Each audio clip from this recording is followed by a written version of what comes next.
Hi, welcome to the Armed Guardian Podcast, Season 3, Episode 2. Today, Crystal and I will be getting back into the podcasting with our special guest, Cass McGuire.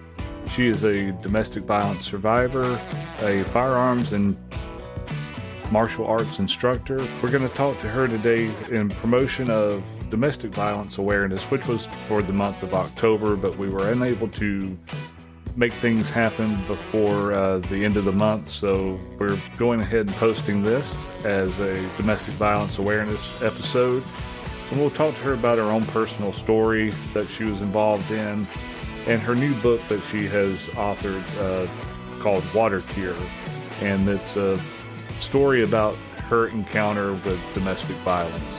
So I hope you stay tuned.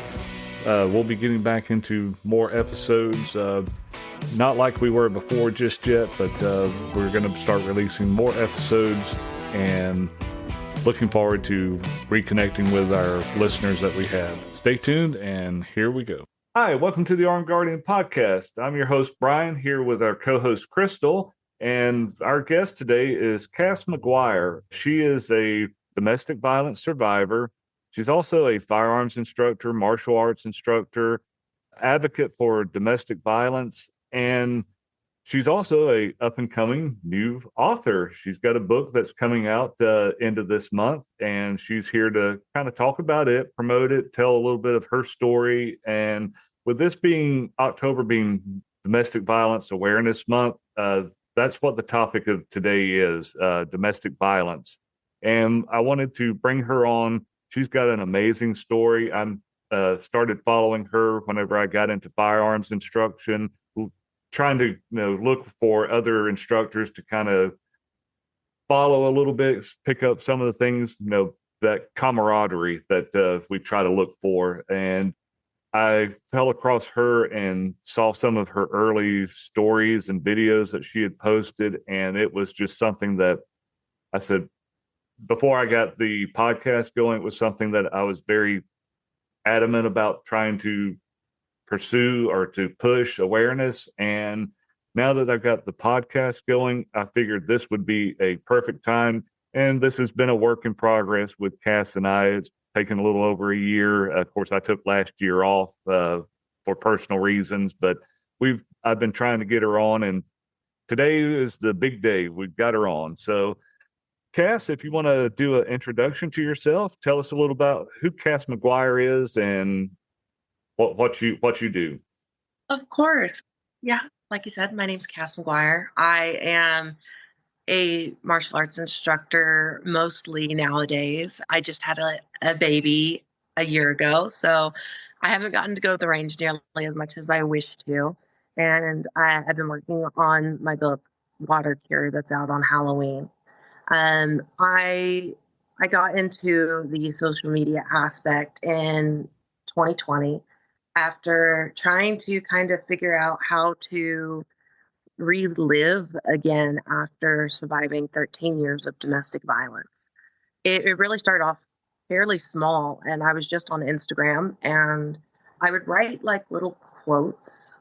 It was either some quote that I made up that felt really deep to me, or I would look at quotes from history, usually United States history, and I'd put a picture. And it was a way for me to get used to how my face looked. I had had a lot of reconstructive surgery on my face, and I didn't recognize myself. And I kind of just wanted to feel pretty again. And people started kind of following me. And I then was kind of pushed into, hey, why don't you go and be armed? It's probably safer for you to be armed. And I started training, so much so that I was going 2-3 times a week. And it became a new love for me. The smell of the fireworks of shooting and the feeling of all the stress kind of going away. I fell in love. And I began feeling empowered again. Shooting gun truly empowered me to remember who I really was. And I wanted to share it with everybody. And so I actually turned my social media public and just started sharing my story. telling everybody how incredible it was to feel reinvigorated again and have a passion again, and trying to convince people that this was kind of the way, like, just try it, you will love it. And after that, I went into private security, and then went to teaching martial arts. And here I am after almost 5 years of people saying, you should write a book about what happened. Finally putting it down and getting it published and letting people hear my story, but in a different way. It is a psychological thriller. So I'm really thrilled to be here, Brian, and thank you for letting me come on and introduce myself. You're welcome. Okay, well, this is generally what we've done in the past with our podcast is we will have questions that we kind of pre tell people, our guests, hey, this is what we're going to ask and everything. But I thought this was one of these situations that would be best situated by having an open conversation, because it will allow us to be, flow through more responsibly, go into more or less detail that we want to. And I just thought it would be the best platform for us to do for this segment. So did your intros. Again, this is for about domestic violence awareness mostly, and to promote your book. But tell us a little bit about your story. Tell us a little bit about your domestic violence situation, if you don't mind. How it happened. The stages that you went through and stuff like that. Yeah, of course. I was very young. I actually met who I call my captor in middle school. Sixth grade me was, ooh, handsome football player. That was the mindset. And I was a very nerdy cheerleader who didn't really get along with the girls, so my mom put me in martial arts. And by high school, I had earned my black belt, and I started really feeling confident in my nerdy self and kind of chased after this guy and was head over heels. It really did start off small. And he started pointing towards my friends and saying, well, they don't really like you, right? They talk bad about you. They make fun of you. They think your hair's weird. They don't like how you dress. And he really started pulling me away from the people that I was close to, and I didn't realize it because I was like, oh, he wouldn't hurt me. This is love. He's just trying to protect me. And it kind of moved more into, hey, you shouldn't wear that. You look a little bit trashy when you wear things like that. You should wear this. And again, I'm like, he's just being nice. He wants to, make sure I don't look bad. That's okay. We moved in together right after high school, and I was going to go to college. And he was like, hey, you're really good at martial arts. You should just, there's no reason for you to go to college. Really convinced me that I should drop out of college. And I did. And the more, the more it happened, I realized I started not being able to hold money. He started having him hold my driver's, like, he wanted to hold my driver's license because I would lose it. And I was very forgetful. And I really didn't think much of it. And the martial arts school that I was teaching at, the owners had a divorce, and there was a big falling out. So I was home a lot for a little bit. And one day he came home while I had been home alone and immediately started accusing me of being unfaithful to him. And I was caught so off guard. And it was just like a switch in his eyes. His eyes grew dark, and he grabbed a knife out of the kitchen. And from there on, he forced me to remove my clothes and searched my body and smelled me. And he still didn't believe me. And that was the first time it got really bad. And he held me down and waterboarded me. That was the first physical incidents. And it just continued from there for years. It really did. Stay with us. We'll be right back. Right to Bear is the leading self-defense legal protection you can count on if the moment comes to defend yourself or your families. Right to Bear provides the legal representation, expert witnesses, gun replacement, and even a 24-hour hotline for peace of mind exactly when you need it most. Sign up at protectwithbear.com and use promo code BTT to get 10% off. With Right to Bear, you'll never defend your freedoms alone again. Join now with the promo code BTT at protectwithbear.com.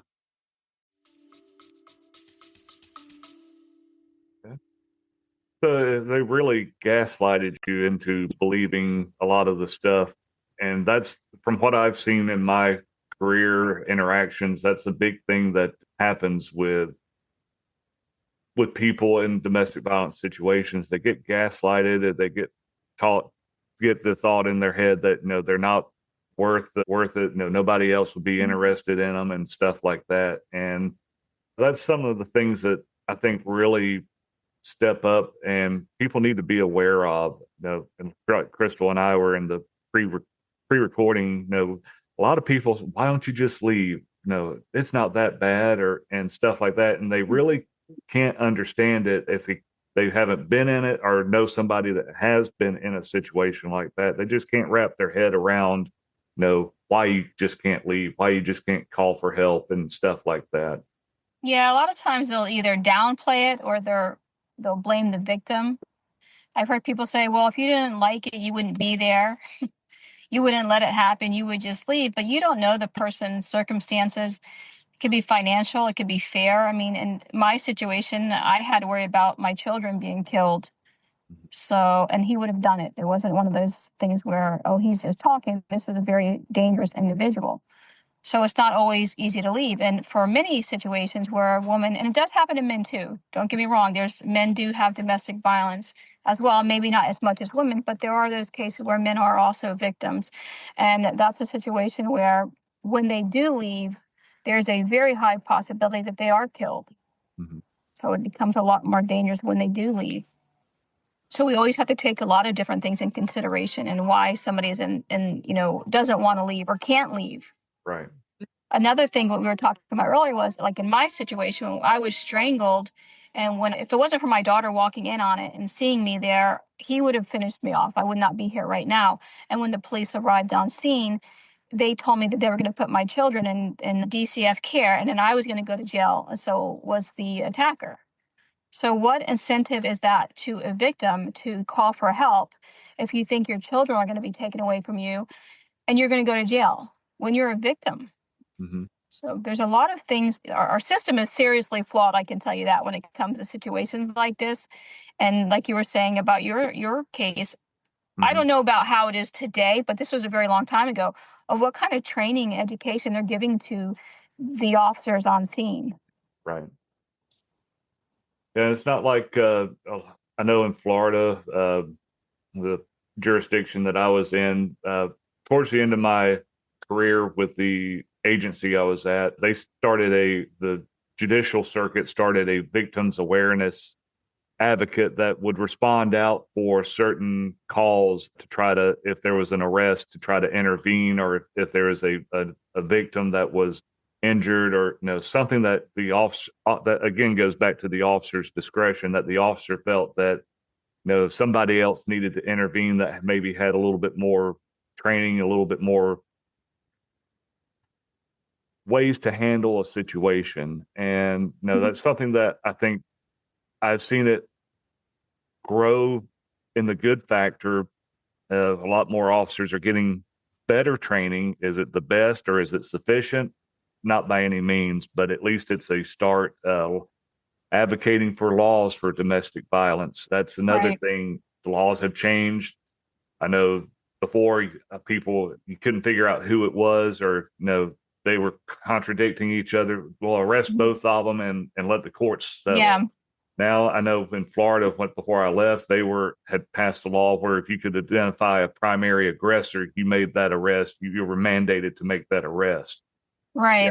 Eventually the courts would have to deal with it, but at least you were able to get that situation separated and allow some space for them to try to work things out or get help or whatever was needed. Definitely. You know another issue we have too with law enforcement. I'm not trying to knock anyone Right. because it's a very tough job. But sometimes there's so many cases of domestic violence that it's like when they get another call, it's another one of those cases, another domestic violence, and they don't always take it serious Right. because there's so many of them. Then they get on scene. You know how it is, Brian. You get on scene. Nobody likes to go out to a domestic violence situation because it turns ugly. So we're there to help you, but then they turn around and go after us. You're the bad guys, we don't want you here. Yeah. They were just trying to get help because they were in danger at that time, so it flipped. So a lot of times officers are like, oh, just another one of these domestic violence cases. Here we go again, and they don't want to deal with that. Especially if it's a known couple that has Over and frequent over. problems, they say, "Oh, Of here we course. go again." They're arguing again, and Yeah. yeah. It's You're going hard. to say something, Cass? I will say I 100% agree. My husband is in law enforcement, and he said that it definitely is fatiguing. And whenever I made my escape in 2019, I had to really plan it out, which is an important step for any survivor listening, making sure that you have a plan because leaving is the most dangerous part. I tried to leave countless times and got injured, and it was a test and fail process on how to leave. I left in the middle of the night and drove me and my son to a fire station.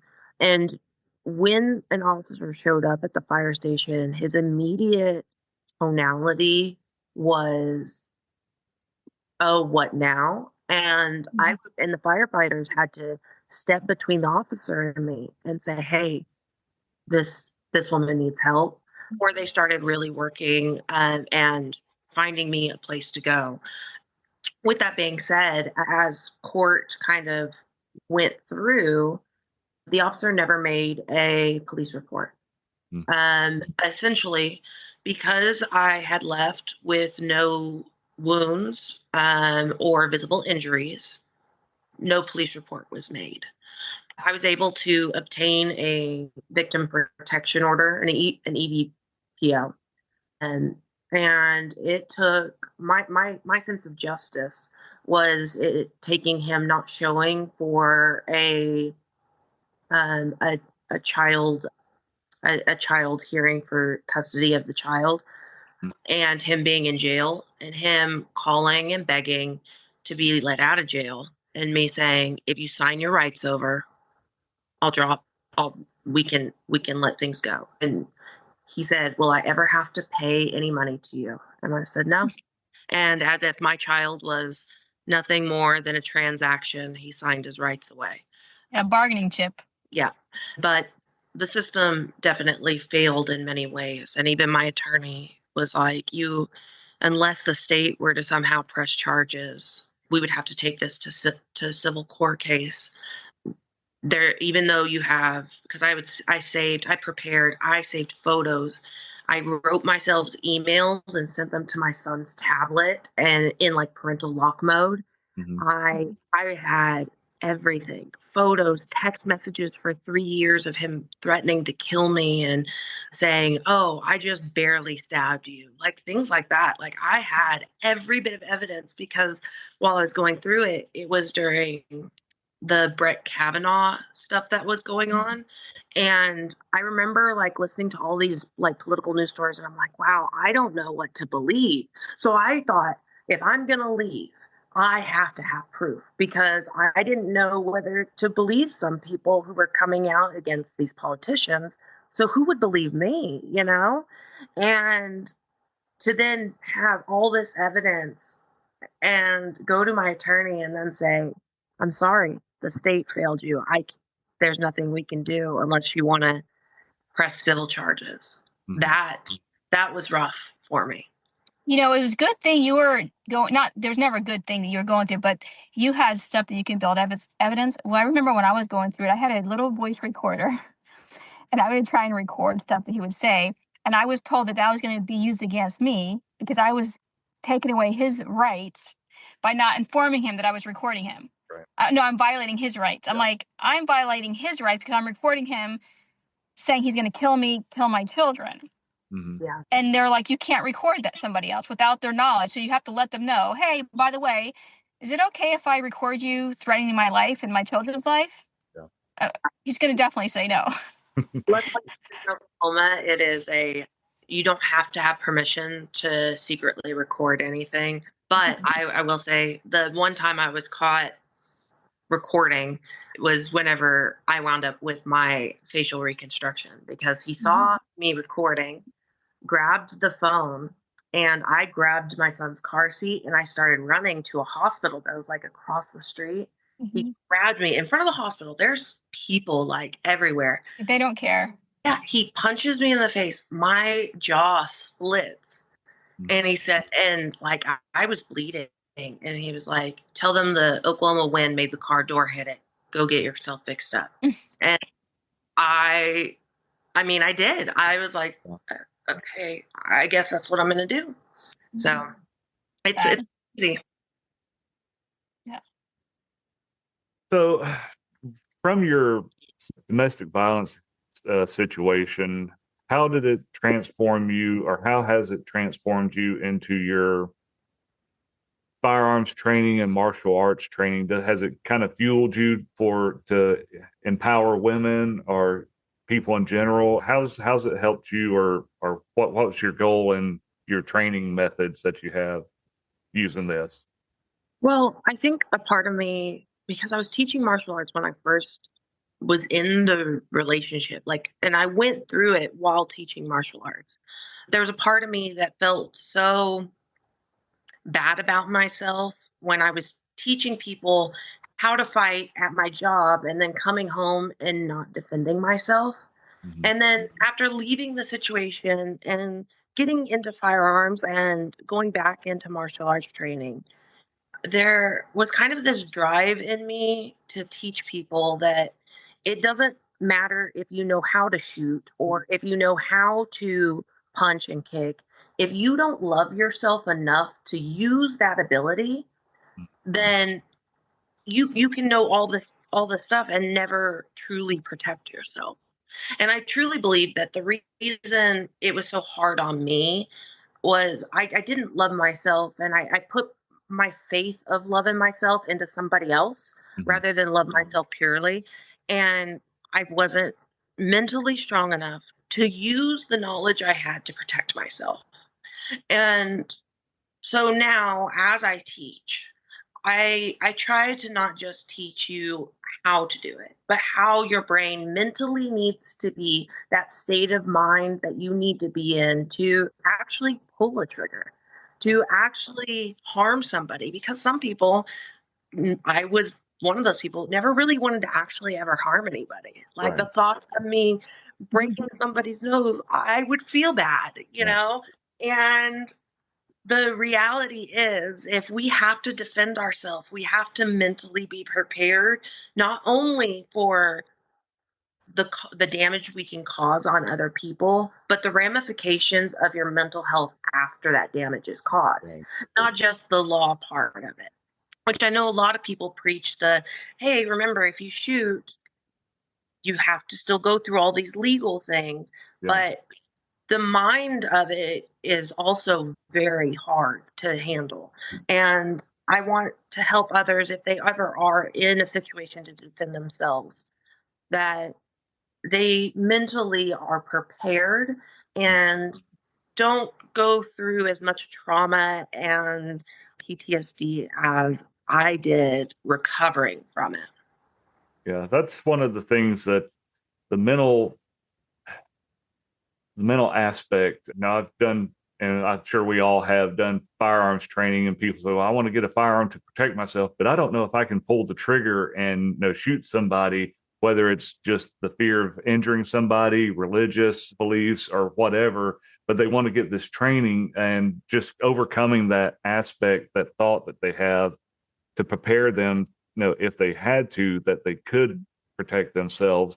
And then the after effects, like you said, the dealing with the emotional PTSD, the trauma, the things that are going to the nightmares and stuff that'll come back potentially, and how to deal with those, and seeking help to deal with those, because a lot of people, some are strong-willed, strong-minded, that it may not affect them to the extent that it may affect somebody else in that same situation.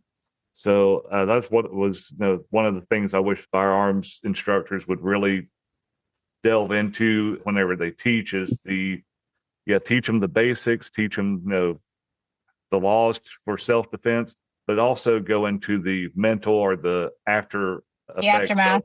of what happens. Because a lot of people think, too, hey, if I shoot somebody and they're attacking me and I shoot them and they die or they get hurt or something, I'm good to go.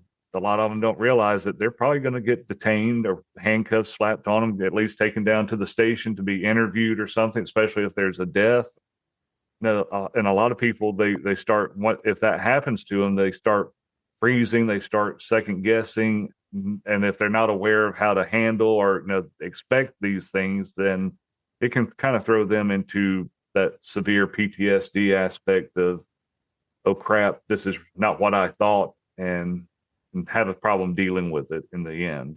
Yeah. Go ahead, Cass. I would say one of the examples I give to my students, and this is a true story. I was sitting in my car in a parking lot, and I had the windows rolled down slightly, and I was just kind of like resting my eyes. And I felt a hand reach into my car and it grabbed my shoulder. Mm-hmm. Now, my martial arts training kicked in, and this is post abuse, and I grabbed the arm, pulled it, the person's head hit the door. I opened my car and I held them to the door. Mm-hmm. And as I'm holding them and I'm seeing blood on my window from their head hitting it, I realize this is a homeless man that was probably just trying to ask me for money. Yeah. And I called the police. I'm like, hey, I just hurt this guy. He reached in my car, and they're like, well, he did reach in your car, which is against the law. So you had the right to defend yourself. But maybe next time be aware. And I was like, yes, I probably shouldn't have done that. But to this day, it bothered. I feel so bad for that man. I broke his nose. He did break the law, and he was probably just asking for money. But the mental aspect is still there. Something that small of injury, and especially teaching martial arts, I try to teach even my younger kids, hey, if you hurt somebody at school protecting yourself, you might feel bad about it, Mm-hmm. but it's good that you protected yourself. Yeah, and it's good, people being aware of their situation, situational awareness and everything, because in that situation, just think if you still had your window down and somebody saw you with sleeping and stuff. Hey, is she passed out? Is she unconscious or something? Let me wake her up. And then that happening, just knowing a little bit, maybe cracking it where somebody can't get their arm in, maybe shake or knock on the car or something. But it's just being, for the concealed carrier, being aware of situations. We're trained like you reacted how you trained to protect yourself. Someone grabbing you, and that's all fine and dandy, but we also have to be aware of what did we get too laid back or too lax in our situational awareness by leaving the window open for them to put their hand in and stuff. So a lot of topics can come from this discussion, and the things that we just sometimes aren't aware of. It's like with people going out carrying a firearm, and a lot of people, you ask, well, where are you going to sit in a restaurant? You have a choice of a table or a booth. Where are you going to go? Yeah. And a lot of people, they like the booths, but the table is where you want to go. You want to scan the exits and stuff, and a lot of people just don't think about that. So it's just being aware. Yeah, we have to be very proactive. And I think a lot of these things, as far as myself being a firearm instructor as well and do public safety education, I feel as though since most of the time we get a call when something has already happened. So when it comes to domestic violence, I think it's really important that we start at a really early age educating our children on what domestic violence is, what are the signs, red flags, so they're more equipped to deal with it. So I personally do programs starting in middle school. Cass, as you mentioned, right, you were in middle school when you met your abuser. So if we're able to go in at an early age and start educating these children so they know what the red flags are so they can avoid it, we're already at an advantage. Right. Unfortunately, it's too late for many of us that have already went through it. But we really need to focus a lot on that education beforehand. Right. Let's see. From the scenario or the situation that you were in, I know you've become a lot more active being an advocate for women's personal safety, domestic violence. How has this impacted, especially with your upcoming book? I know this was a big step for you, probably talking about some of the stuff or putting some of the stuff in written form for everybody to see.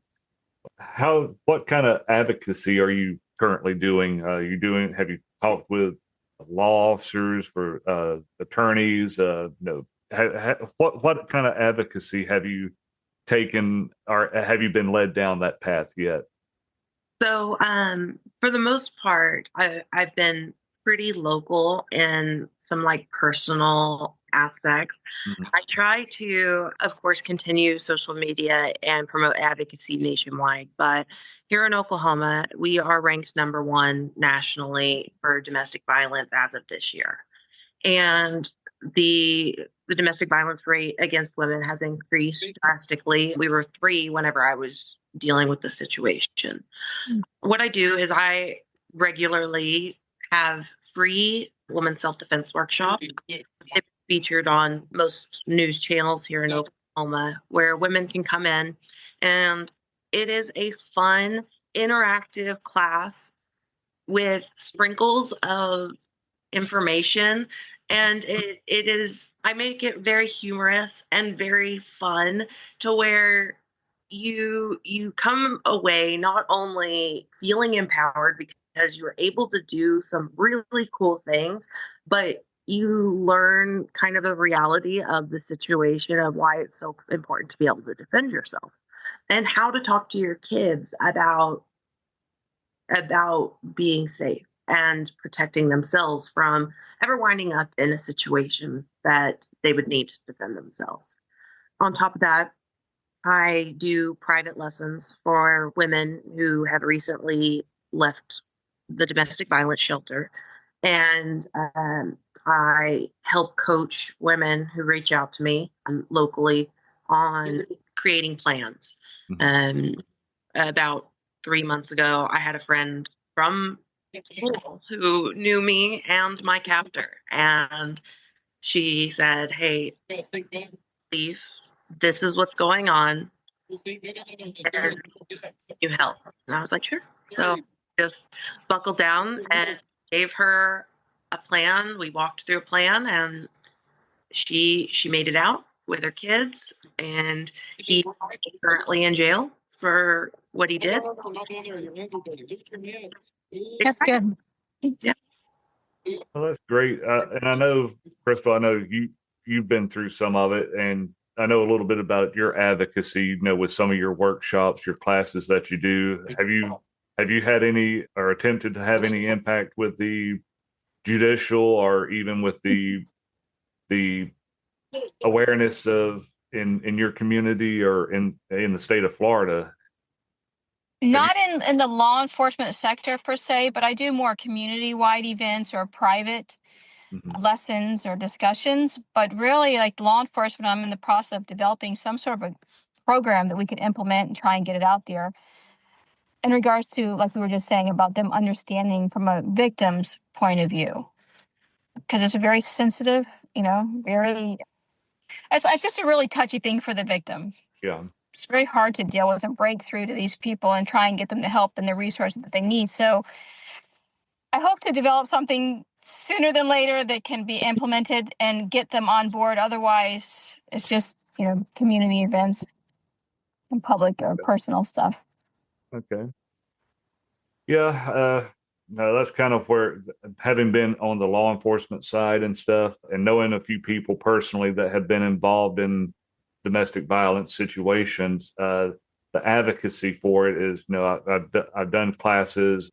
I've always tried to pass on, whenever I'm talking to law enforcement officers or, to people at my church and stuff, try to bring awareness to being sensitive, receptive to people, because sometimes even just the smallest nugget of that they may display that they need help, you could make an impact on them. And I really think that I'm hoping that there's a lot more that comes about. Domestic violence awareness is very needed very much, because so many people kind of downplay it, that, well, if you weren't doing something, it was your fault that it happened because you weren't. Oh yeah, maybe, you deserved it. Yeah, yeah, that's what they'll say. What did you do? Well, what's the truth? There's two sides to this story. yeah, What really happened? I remember with my situation, we could be driving in a vehicle and I'll just breathe heavily, like something, you take a deep breath, and hmm, I'd get in so much trouble for that. What the F is your problem? Why are you breathing like that?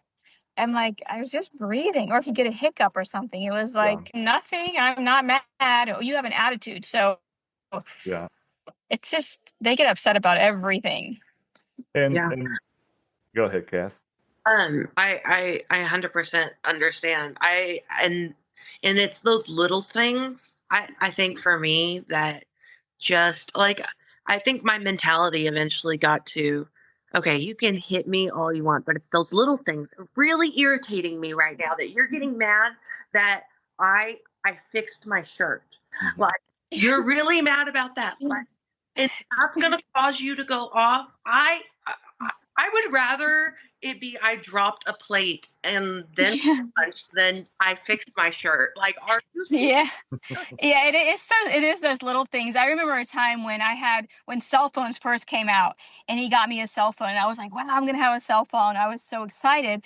But really what it was his way of tracking me. Hmm. So prior to the cell phones coming out, I went to the supermarket one day and he called the supermarket and my name was called on the loudspeaker and I'm like, is somebody calling my name?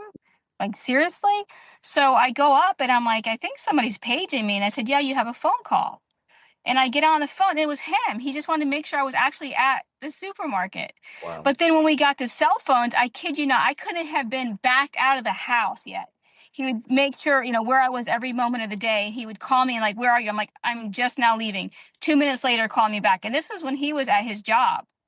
Oh, So he would call like, and you know what the bad part was, there was a time that his father was abusive too. So, that kind of gets passed down to their children as well. So I'm outside. I select outside with my kids to be outside in the fresh air, which I was not allowed to do. So I go outside and apparently he'd been calling the house and the cordless phone died or something, but he couldn't reach me. So he called his mother and his mother showed up at my house and Wow. she reported back to him that she caught me outside with the kids. And I got in so much trouble for that. Like, he would try and make it like, oh, it's not safe for you outside. Somebody's going to kidnap you or the kids, or they're going to hurt you. And he always flipped it like he was concerned for our safety. So Right. it's like, okay, so back inside you go. It's like, Uh, and it's like, with technology today, there's good and bad.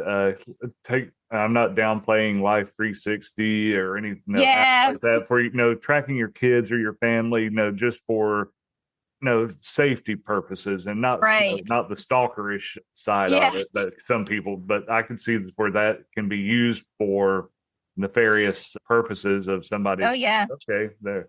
Why is she over there, or why are they over there? And if you Yeah. if you what's don't really realize, go ahead. what's really bad is whenever it messes up. Yeah. Because it happened to me multiple times as he's tracking me and well, it says that you are a block away. I'm not. I am right here. I'm Right. standing. Yeah, I have that. I have it on my car, so I have the tracker on my car, and it will give an address that's like close by, but not. And I have a satellite, so I can actually see. But sometimes it's like the address is not where I'm at, even though it's like within, even I don't know, 100 feet or 500 feet. but they will look like you're lying. So if a person is tracking you, sees that, and you say, well, I'm over here at the supermarket, but it's showing you like, right down the street, that can be a problem for you. I Exactly. was, we didn't have that technology when maybe they did it. I just didn't have it. But as far as I know, we didn't have that ability to do that kind of stuff back then, which would have been a good thing. Yeah. Because he tracked me anyway. He was following me everywhere I went. So it was really hard. But yeah, technology can be good and bad. That's for sure.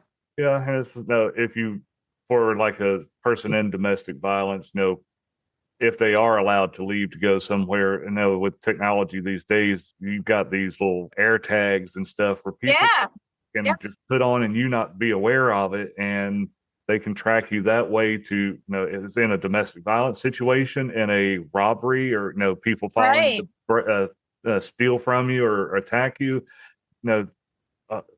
Just things that people should be aware of. I think that this could happen. I know a lot of phones these days have where you, especially if they're Bluetooth, they have Bluetooth technology where their tracking is you can identify a tracker in the vicinity and stuff, and that's a good thing to be aware of. But it's something that another little thing that being aware of, and if you're in a situation, or if you see somebody putting something up under a car, or something like that, there might be something going on there. But yeah, just being aware of situations, of attitudes. I'm one that I'll talk to anybody, and I pretty much don't have a filter most of the time, so I'll speak what's on my mind. And if I go up to somebody, you okay?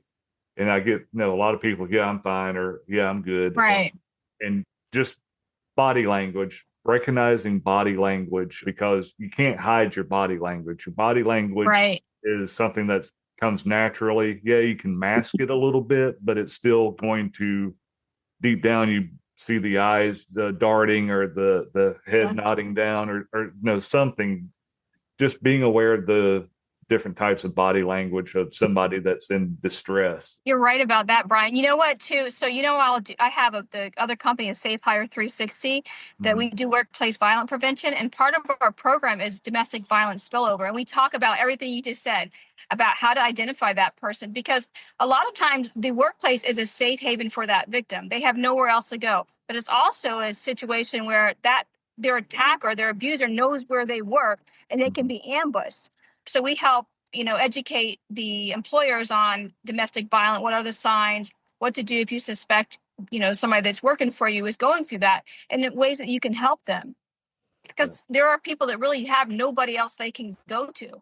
Right. But if they have a job, that might just be their outlet, or some kind of way to let someone know what's going on at home and possibly get help. So you're 100% right about the job thing, especially for like my situation, because it took me a few years to convince my captor that I should go back to work, and I finally did by grooming dogs for Petco. The reason he agreed to it is the Petco that I applied to had a glass wall, so from the outside you could see into the grooming salon, and he parked right outside of it and watched me all day while I worked. And people thought it was weird, and I had to make like excuses. But the day I chose to leave, I told my coworkers and my boss, I said, hey, tonight I am leaving my captor, and here is what's happened. Do not call the police, or I will be dead. Let me escape. If I don't call you in the morning, I'm dead. And they, as soon as I arrived at the domestic violence shelter, they were the first people I called to say, hey, I'm alive. You can call the police, tell them what happened. Right. When this happened to you, so you escaped from your place of employment, did you go out like a back door or something to get away? No, I told them the day of, because I had planned for. Okay. Oh, okay. I see what you're saying. Yeah. I actually escaped from my home. Okay. And the game plan was, I put on Harry Potter because it's long and it gets loud, and Yeah. fell asleep. And I got everything I needed, skedaddled, and ran straight to Yeah. the fire department. Yeah, that was a really smart move because I know we have this saying, what starts at home is finished at work when it comes to domestic violence. I've worked with families that have lost their loved one who are ambushed in parking lots, or even worse so when they come into the job and there's other people that get injured. They're collateral damage basically. So next thing you know, I go out to take you out and there's some coworkers and they get injured as well or killed. So it's a serious problem, but I think that's something that where the workplace can do a lot for victims of these types of crimes. But not a lot of people are aware of it. They don't know what they can do, or they don't know the signs. But in your situation, I see why he allowed you to work, because he had a, it's like a fishbowl. He It can really watch everything that you were doing. Yeah, it was a fishbowl. And I recall one time, and I actually still have the report because police showed up at my job because of him. He had pulled into a handicapped parking spot, and someone who was handicapped pulled up, started an argument with him, and he punched this guy. And so my job had to make a report on it, but the police were called. The officer that showed up went to high school with us and was like, no It's big. nothing. Yeah. And my job, that was kind of the original, them being like, hey, Mhm. it's kind of weird that he sits there, right? That's something where a job can implement that into their policies. If there is a situation where a spouse, a boyfriend, girlfriend, whoever is out in the parking lot, say, we have a policy here that we don't allow significant others to remain on property for an extended amount of time. And that way, if something did come up, you can say, listen, it's a policy. Now, they may get mad, absolutely. But at least you have that. And that's just the way it is. So that they know that they can't just sit there and linger around all day long. Will they Right. listen to it? You never know. Well, Yeah. and But you at least also, there's something in place.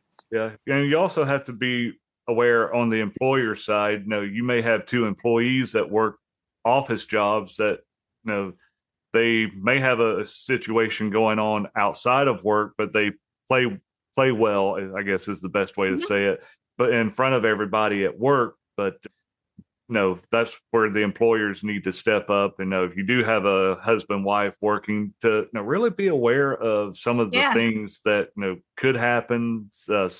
Oh, yeah. It's little triggers and things that hey, this doesn't seem right. Mhm. We need to do. Hey, we're going to have an evaluation of Mary. Mary, come into the office. We're going to have an Right. evaluation, and use it as a segue to discuss. Hey, are you okay? And Right. stuff like that. And that's the really thing. One of the things that I've with domestic violence is that the attackers usually want to be close by to watch, to keep track of. So if they can get into the same work spot as you and work the same shift like an office job, that's just, I won't say a breeding ground, but it's just something that makes it convenient for that situation to continue.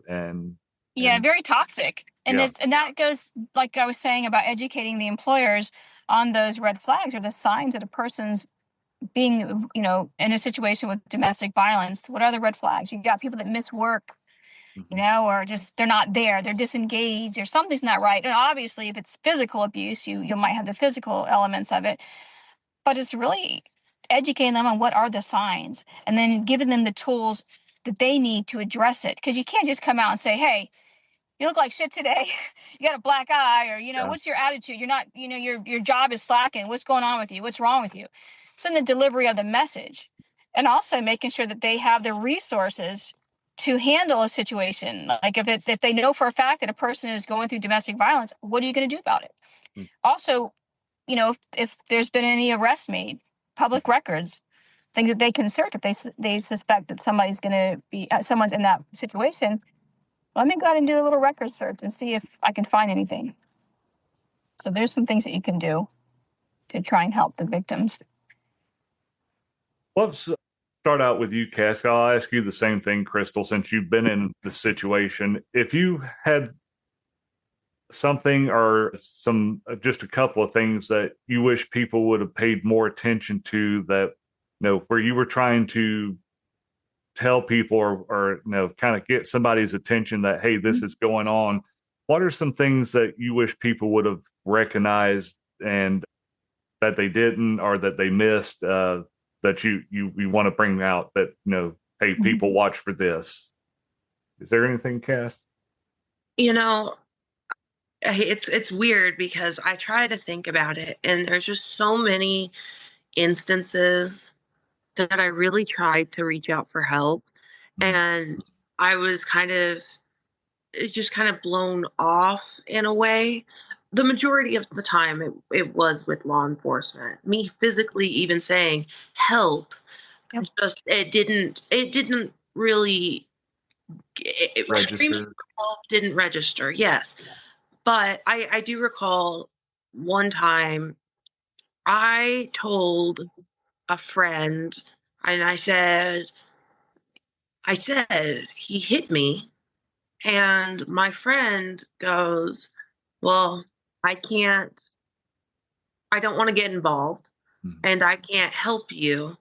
But here is there's a website for domestic violence survivors." And this is maybe 2 years into the 13 years that I had dealt with this. And I think I trusted them so much. I thought that saying something to them, they'd rescue me. Um, and I guess a part of me felt like I guess I just have to rescue myself. And I wish there's just a way we could change that. And I don't know if there is without full everybody around truly taking it seriously. I feel like, unfortunately, survivors are still going to feel like they have to rescue themselves. And I agree 100% with that. Yeah, I know when I was taken, I was at a traffic light. You'll either go left or right. So back then we had the roll down windows. So I roll my windows down and I'm yelling at the two people beside us for help. And the police called the cops because I'm being kidnapped. I need help. And they rolled up their window and just drove off. So ever since then, for myself, anytime I suspect or I see something's not right with this situation, I get involved. I remember I saw a guy beating a woman. She was in the passenger side, and he was just beating her through the window. So I stayed at a safe different distance, but I called 911, and I ended up following them. Obviously, I wasn't right on them, so they couldn't tell, and the police ended up stopping them. So I will get involved as a bystander, even though I may not go up to them and physically try and grab somebody because that will, I can get in trouble myself or get injured or killed. But I still try to play my part in helping somebody in that situation just because of the fact that I didn't have that help. And just like you said, my biggest thing was with law enforcement because I couldn't get help. Anytime I tried to reach out for help, I was told that I was going to be arrested. My children were going to be taken. So I didn't have any confidence in law enforcement, and I'm not judging them because, it could be training or, like we said, the fatigue of it. But I wish that somebody would have listened to me in law enforcement. And I know for a fact, just some years ago, my daughter went through the same thing. And I had an encounter with law enforcement, and they basically told me I was being an overbearing mother and just let her live her life. And even though I knew that at the time when she was taken, I was getting text messages, but it wasn't her. So when I told the police officer, I said, listen, this is not her writing this. This is the person that has her being held captive, and she's pregnant. And I was basically laughed at and mocked. Yeah. And so I know that it's not there yet in law enforcement where they take these cases serious. It wasn't until after I had given them some information and told them that I also had worked in law enforcement, and I had to reach out to one of my old friends who was in law enforcement still. She made a call, and then they jumped on it. And I told them, why do you have to wait? I mean, every one of these cases is very important. Don't wait for somebody to have to use that they're former law enforcement or former something or worked in law enforcement in that capacity. It's not right. Yeah, you make a great point because it wasn't until I married my husband, who's in law enforcement, 10 years law enforcement, now in the private sector. But that my my captor had multiple warrants out for him. Multiple. My husband and I got married, and he made one phone call. Hey, he's right here. We know where he's at. Yeah. He's arrested the next day. Yeah. I call the And county. nothing. Hey, he's right here. Nothing. Nothing. Yeah. Yeah. Okay. Yeah. We have to do better with that. Yeah. All right. Well, how hard was it for you to become an author, Cass, and write this book, Water Cure? Oh my goodness. It was the hardest thing I've ever done. And I honestly think that's crazy because of everything that I've gone through. First off, I'm dyslexic. So Oh. and I had been, when I first started the social media aspect, I was writing like these quotes and it started turning into poems. I had all of these journals, everything that happened to me. And whenever I like smushed them together chronologically, I was like, this doesn't make sense. This is a horrible book. Mhm. So I had to completely think out of the box. And then once I finally had it written, that's when the hell of it all started. Like it was even worse because you have to go through editing and all of this stuff. But to finally set it down, it feels like I'm setting down a piece of my soul and I can finally close the chapter of what is the worst part of my life.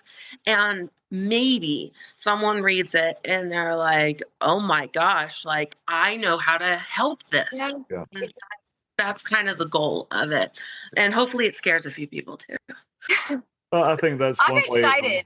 a lot of people get over the situation similar to yours, whether it's domestic violence, an attack or something, is by writing about it. Even journaling about it helps get it out of your mind and just hopefully help you put it behind you as closing that chapter and using it for a remind for somebody else in the future that hey, this is, I didn't know this, all this happened, or I wish I would have known the person was doing this, or this was why they were acting this way, and things like that. And I'm glad that you were able to get everything in your book form. And sorry I didn't get to do the pre-read stuff, but no, that was the year that I was going through stuff, and I really wanted to, but I've got my book pre-ordered on Amazon, so. That's exciting. Yeah, I will say you said something important to someone reading it and then realizing, well, I could have done something different there. I actually had my mother read it. Mhm. And when I had been raped and my organs were dying in the hospital, there was a part, and I put it in the book, and I looked at her and I said, Mom, I got hurt because of sex. And she goes, no, honey, you just, your ovaries, they failed. Mhm. And I looked at her and I just didn't have the energy to like fight, Yeah. like so out of it. And my mom said that was the hardest thing for me to read Mhm. because I remember you saying it and I dismissed you. And I thought I was just keeping you calm because I knew you were in pain.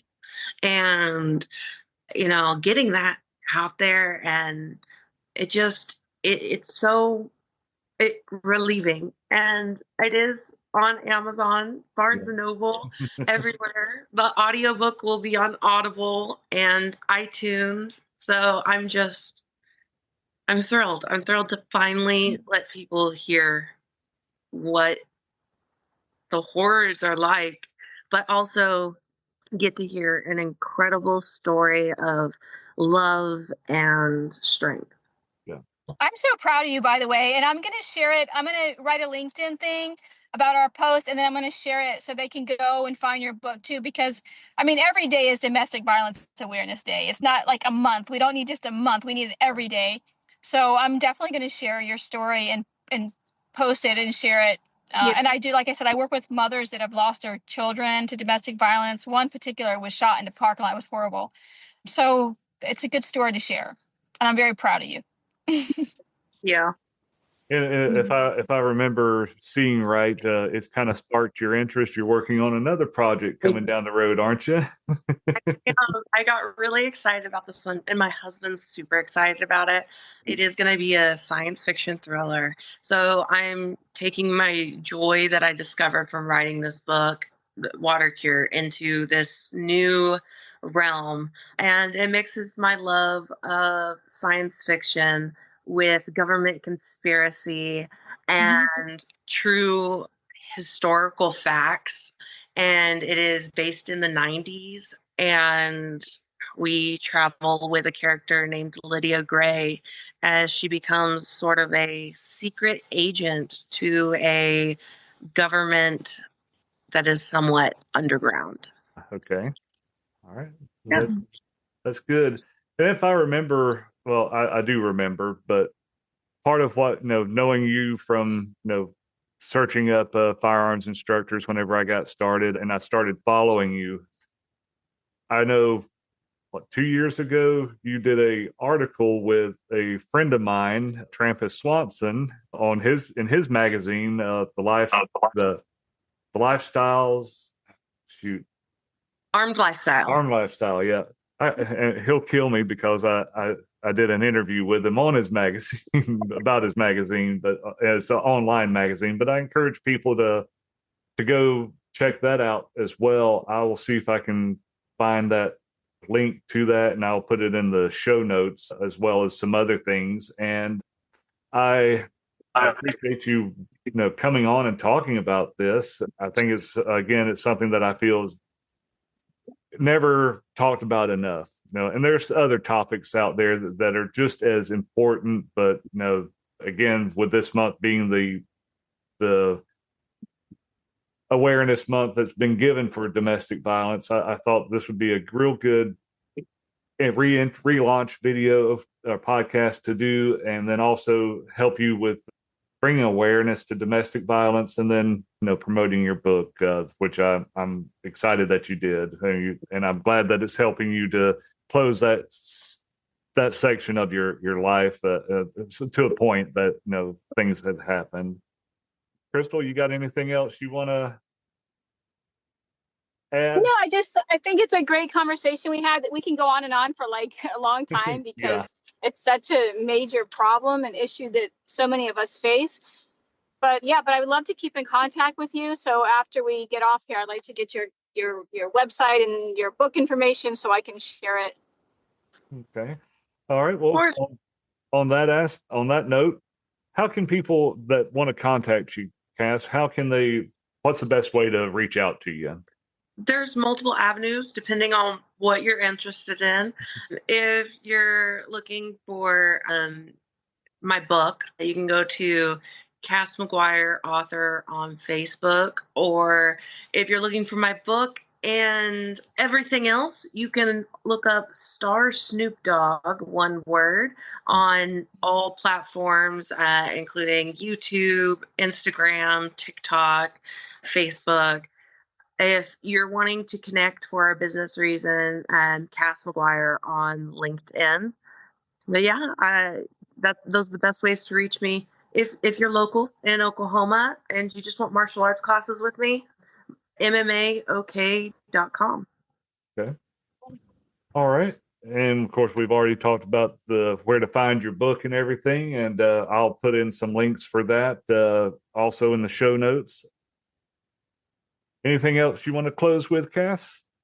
I don't think so, Brian. I really am thankful that you had me on. Crystal, it was lovely meeting you. Let's definitely connect. But yeah, thank you for us finally getting to do this. I know it's been over a year's work in progress. Yeah. But we found the time, and I'm thankful to be here. Okay, sounds good. Thank you so much.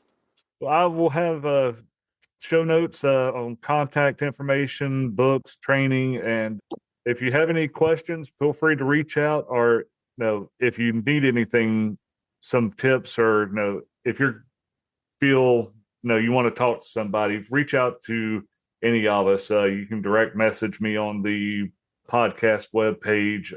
Reach out to Cass or Crystal if you want some information, or if you need help with exit strategy or personal safety or something like that, reach out to them. And can't leave out the sponsors of the podcast. Of course, one of them's Blackout Coffee. They help support with commissions, and then also Right to Bear Legal Protection Services. Check them out for your self-defense insurance or your self-defense protections. Check them out, and all those links will be in the show notes. Thank you, and y'all have a great day. Thank you, Brian. Thank you, Cass.